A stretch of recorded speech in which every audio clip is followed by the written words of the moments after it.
Good morning student. आप आगे से जो हमने पहले कराया है उससे आगे का टॉपिक देखेंगे एटम्स एंड मॉलिक्यूल। तो हम सबसे पहले एटम्स की बात करते हैं बच्चे।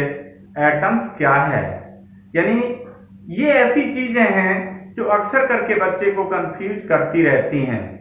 ये यही नहीं बच्चा समझ पाता कि एलिमेंट क्या है, एटम्स क्या है। तो हमने इससे पहले आपको एलिमेंट को डिफाइन कराया था, ठीक, smallest particle of the substance, ठीक, एलिमेंट या फिर एलिमेंट जो है जो सब्सटेंस से जो इक्वल है तो उन्हें एलिमेंट कहेंगे।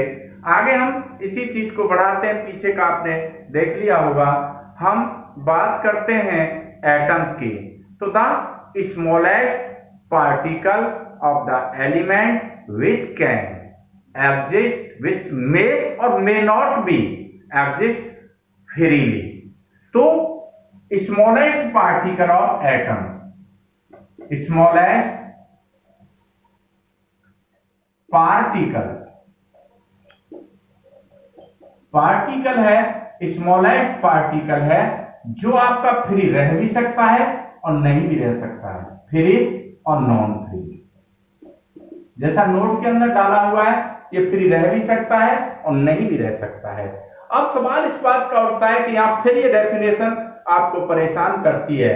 जैसा आपको बताया कि smallest particle of the substance which may or may not be exist freely, रह भी सकता है और नहीं भी रह सकता है। तो कौन से एटम्स ऐसे हैं जो फ्रीली रह सकते हैं और कौन से एटम हैं जो फ्रीली नहीं रह सकते? ऐसे एटम जो लेस रिएक्टिव होते हैं वे फ्रीली रह सकते हैं। जैसे आपका आयरन है, आपका गोल्ड है, आपका एजी है, आपका सीयू है। ये ऐसे एटम्स हैं बहुत सारे जो आपके फ्रीली रह सकते हैं। लेकिन कुछ एटम्स ऐसे हैं जो कि आपके वेरी रिएक्टिव हैं।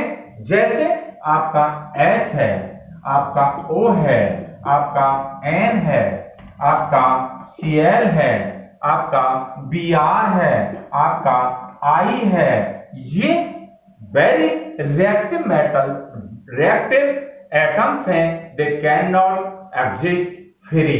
तो ये आपके मॉलिक्यूलर फॉर्म में पाए जाएंगे, जैसे H2, O2, N2, आपका Cl2, आपका Br2, आपका I2। तो इस तरीके से एटम और एटम्स की बात हुई। किसी भी सबस्टेंस का स्मॉलेस्ट पार्टिकल जो फ्री रह भी सकता है और फ्री नहीं भी रह सकता। जो फ्री रह सकते हैं वो कौन से हैं? जो लेस रिएक्टिव होते हैं वो फ्रीली रह सकते हैं, और जो आपके लेस रिएक्टिव नहीं है वो आपके फ्रीली नहीं रह सकते। अब हम बात करते हैं बच्चे मॉलिक्यूल्स की, कि मॉलिक्यूल्स क्या हैं। जब आपने एटम्स की जानकारी ले ली तो हम नेक्स्ट आर्टिकल पर चलते हैं। आपका नेक्स्ट आर्टिकल क्या है? मॉलिक्यूल। मॉलिक्यूल ऐसे लगा दें। मॉलिक्यूल्स आपके क्या हैं? Definition as it is here, the smallest particle of the substance में आपका में फ्रीली एक्सिस्टेंस, यानी जो स्वतंत्र रह सकता है उसे हम क्या कहेंगे? मॉलिक्यूल कहेंगे।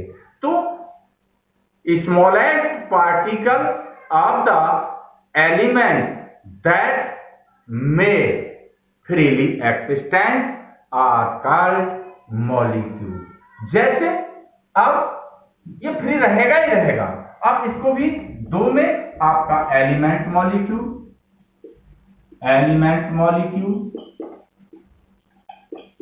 और एक आपके कंपाउंड मॉलिक्यूल। दो तरह के मॉलिक्यूल होंगे। अब एलिमेंट मॉलिक्यूल की बात मैंने पहले बताई थी कि जो एटम्स हैं वो फ्रीली नहीं रह सकते, उनको आप क्या कहेंगे? Element of molecule. जैसे H2 है, O2 है, N2 है, आपका Cl2 है, Br2 है, I2 है, एटसेट्रा। ये एटम्स ऑफ मॉलिक्यूल है। मैं फिर आपको एक बार बताना चाहता हूं, मॉलिक्यूल्स किसे कहते हैं? the smallest particle of the element which may exist freely are called molecule. अब आपकी बात दो तरीके के मैंने आपको बताया। अब कंपाउंड मॉलिक्यूल क्या है, एक बात का ध्यान इधर में और है, element molecule are form by the one type of atoms. ये ध्यान जरूर है, एलिमेंट मॉलिक्यूल क्या होंगे, आप ये पूछा जाता है कि एलिमेंट मॉलिक्यूल, दो the molecule which are form by the single type of atoms are called element of molecule.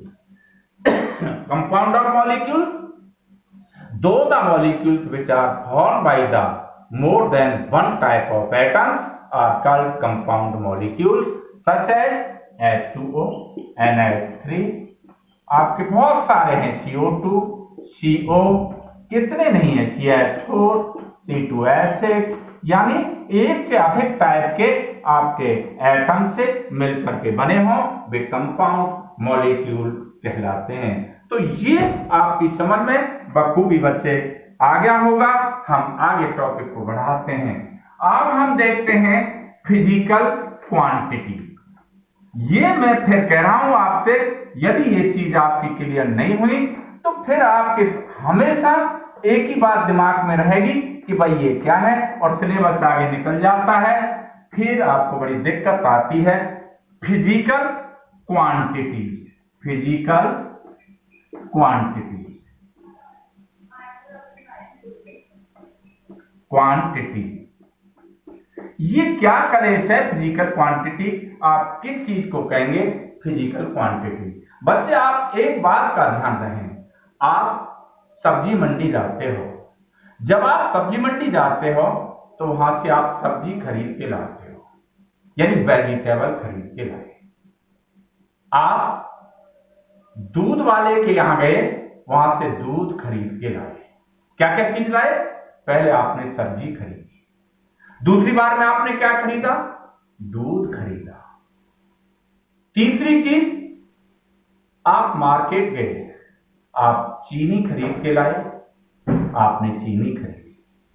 मोटे तौर पर आपने पहली कंडीशन में वेजिटेबल खरीदी, दूसरी कंडीशन में आपने दूध खरीदा, तीसरी कंडीशन में आपने चीनी खरीदी। तो vegetable, milk and sugar are physical